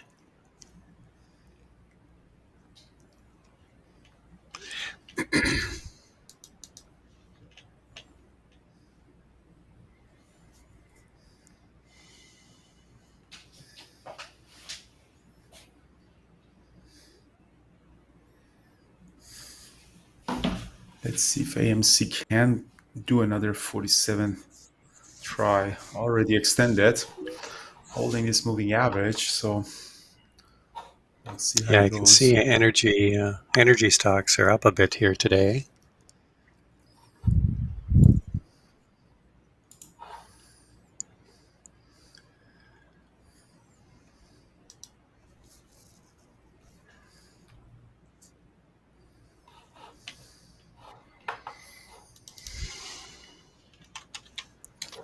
RNXT sold off really bad.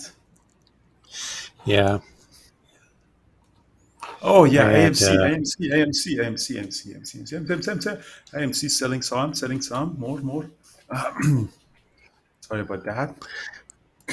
I'm just I've got a range order set on DD. I'm not watching it anymore. I'm just going to wait for it to. It's either going to get to 755, 955, or it's going to. I'm going to stop out at my entry at 930. Very nice. 47.36. 960 is Friday's high.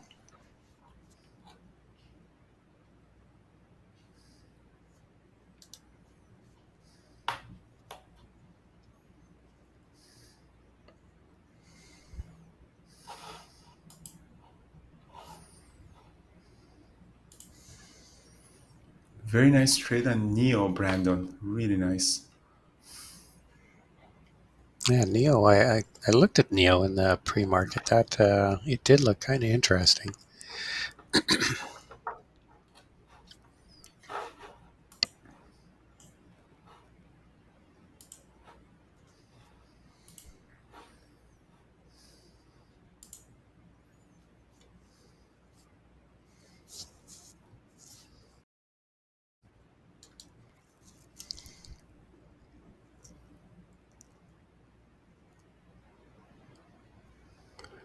Ooh, Fubo is dropped there.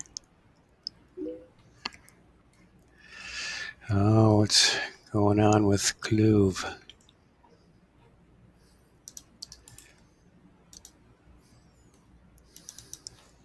So I'm almost down to 1,000 shares on AMC. I don't know. I'm just holding this a little Wow. bit. I had a really solid day on AMC, so just holding a little bit. My average is at 46.38, so I don't know if I what I want to do with this, but I'm done. Handcuffs in place,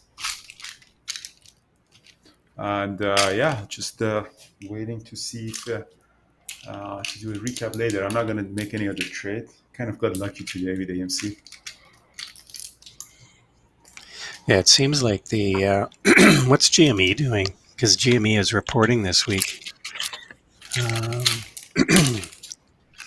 GME is up a bit.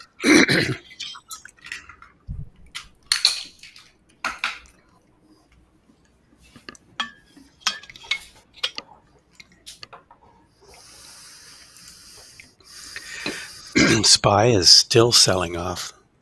Unbelievable.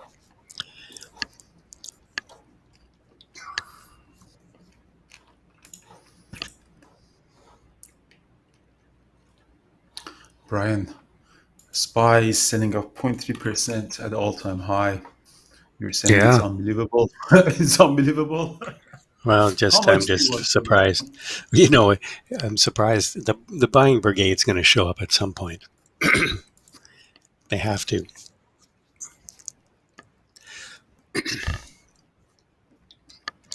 Yeah. What else? What other meme stocks are there? BlackBerry. It's up a bit.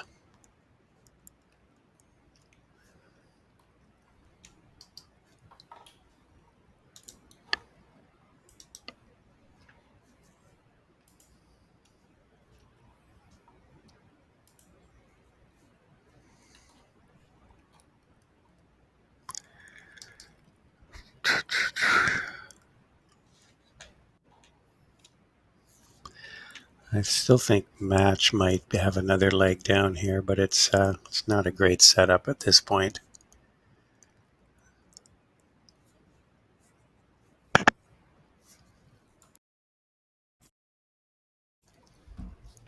KPLT popped up again.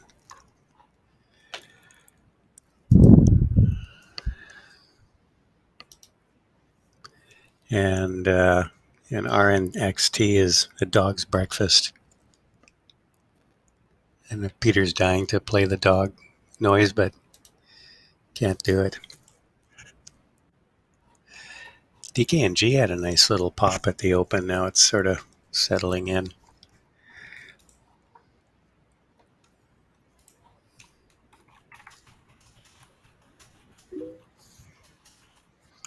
Neo. Yeah, that is a 920 trade. I'll take it long there. 41.47. See if we can get back up through the 9 moving average.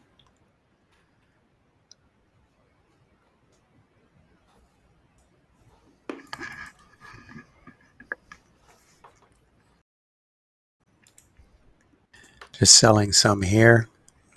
41.56. Well, not a huge gain, but I always take some off right back at the 9.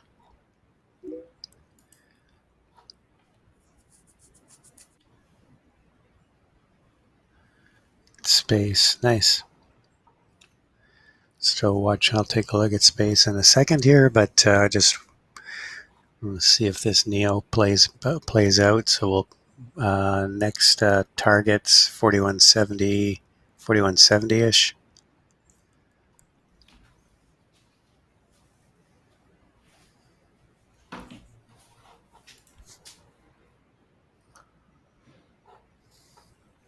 So it's still holding some AMC. Baba did a nice run. Tesla 755. Dr. Michael Berry. I'm getting out of Neo. I don't like the way it rejected the 9 moving average here. You So got flat a on. Viva bounce on Neo. You tried to get a Viva bounce. Well, it might hold the VWAP here, but I don't like the way it didn't push back through the 9. Yeah, I was having a lot of trouble with Neo at the open. Well, when 920 trade is pretty simple. You take an entry. I didn't get a great entry because someone in the room flagged it. It already sort of happened, but you try to get your entry around the 20 or on the 20 moving average EMA. Then you take some back when it bounces at the 9. That's just a 920 trade. That's my trade book. And then I was looking at the 970 or the 4170 level because that was kind of that was the area of fair value at the time, and also was kind of close to the top. And so that's the second area. I always take price. Second price, you take your second profit off at the near back when it gets back to near high of day, and then you keep a little bit just to see if it goes higher.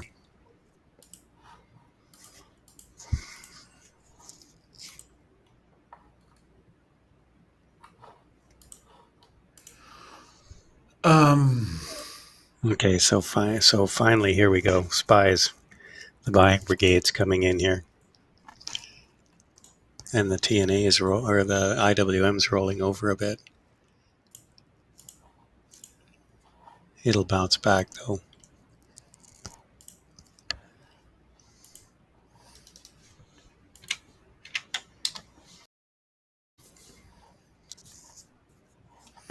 Apple, very nice move. Yeah, Apple. Really, nothing stops Apple, that's for sure. AMC is still struggling up there at 47. I'm selling some of my AMC, keeping only 500 shares. I enter at it. Sometimes it doesn't even get down to the 20. Sometimes it, if it's a strong stock like Neo, it may not even get to the 20.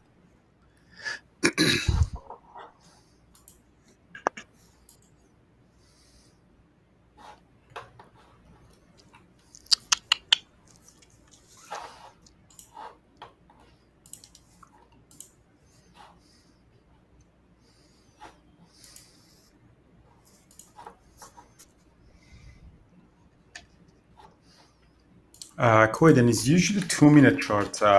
Brian is doing it based on 2-minute charts. Yeah, and I use the EMA.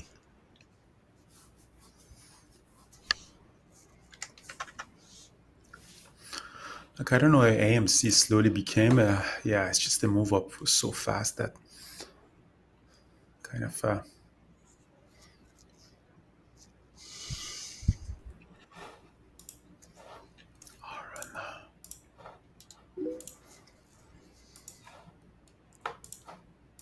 Yeah, I'm all out of Neo. I didn't like the way it pulled back. Didn't get through the It kind of came back and tested it twice. See, I don't. That's not.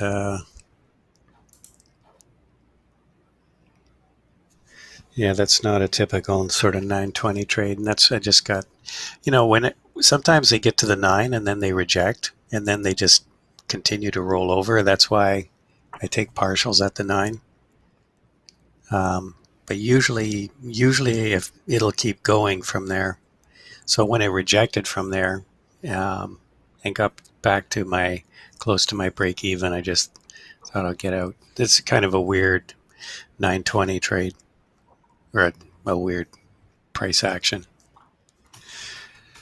See, it almost looked like it was going to break down because it lost the 20 moving average momentarily, and then the buyers came back in again.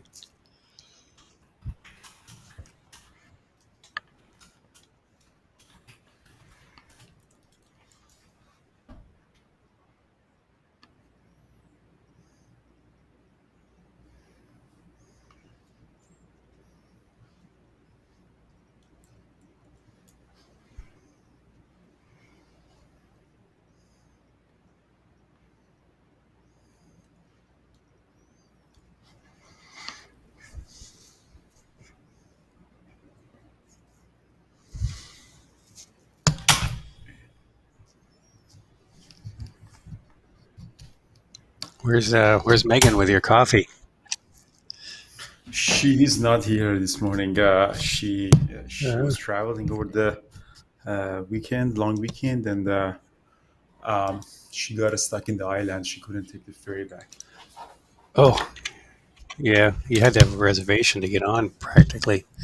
So I'm No, long a little bit of RN. it got canceled. Sorry. I was just gonna say I got long some RN XT. It does look like it's kind of trying to put in a bottom here. We'll see if it gets through the 9 moving average right now. Very nice. Very, very nice.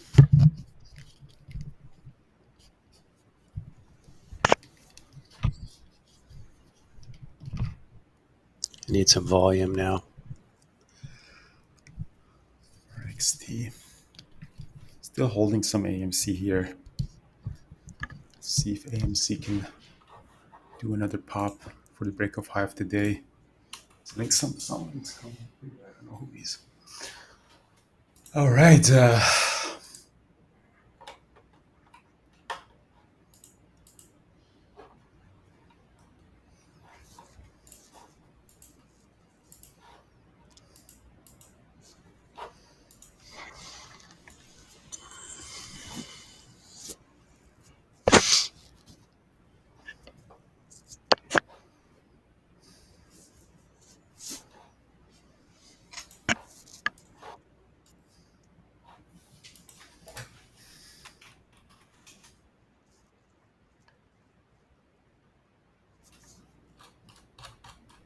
I'm going to take some off here at 990. I'm still hoping we can get through this moving average, this 9 moving average, and get to 10 on it. Volume is picking up a bit on it.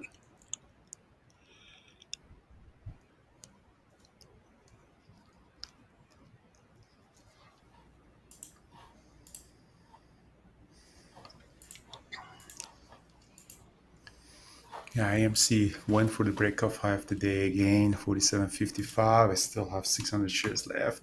Setting some here, 47.46. Very nice. Oh yeah, beautiful, beautiful. Anyone to stay in AMC still? Nice, beauty.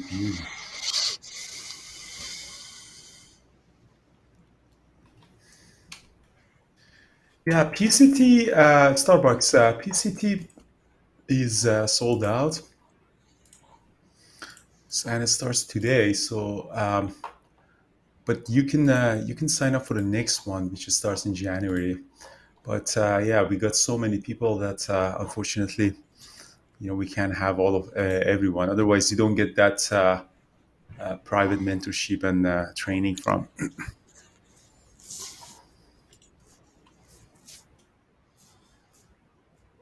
As AMC more.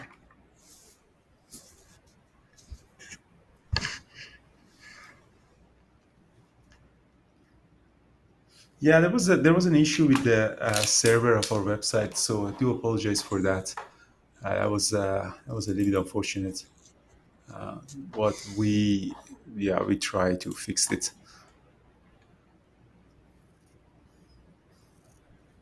We're gonna send an email, Serious Trader, about that. I think it's at about 5, but Norm can 7 p.m. Yeah, thanks. So yeah, I'm done, guys, with my day. Time is it? It's pretty awesome. Our email was sent 20 minutes ago. Thanks. Yeah, AMC at the open gave us me a little bit of hard time, but that's fine. Eventually, it turned out to be a really nice 5-minute open range breakup. Yeah, YouTube guys, thank you so much for all of you who are staying. I think, I think we are Yeah. stopping the YouTube study Thanks. now. Yeah. And again, feel free, guys, to join us if you want to join us in real time and benefit from being part of the community. We'd love to have you. Of course, we have a trial as well if you want to check out the community. So, Thor, thank you so much for doing that. And thanks for all the Yeah. support and the super chats. I think last month we had about $2,000 donations from the community. I'm gonna match 2,000, so we're gonna send $4,000 to the charity of our choice. Hopefully this month we can get another couple of $1,000s. That would be really nice. And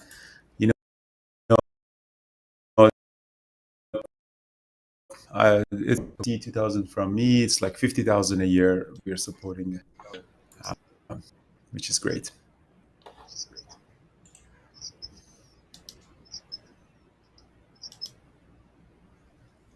Excellent. All right. So, Our yes, XT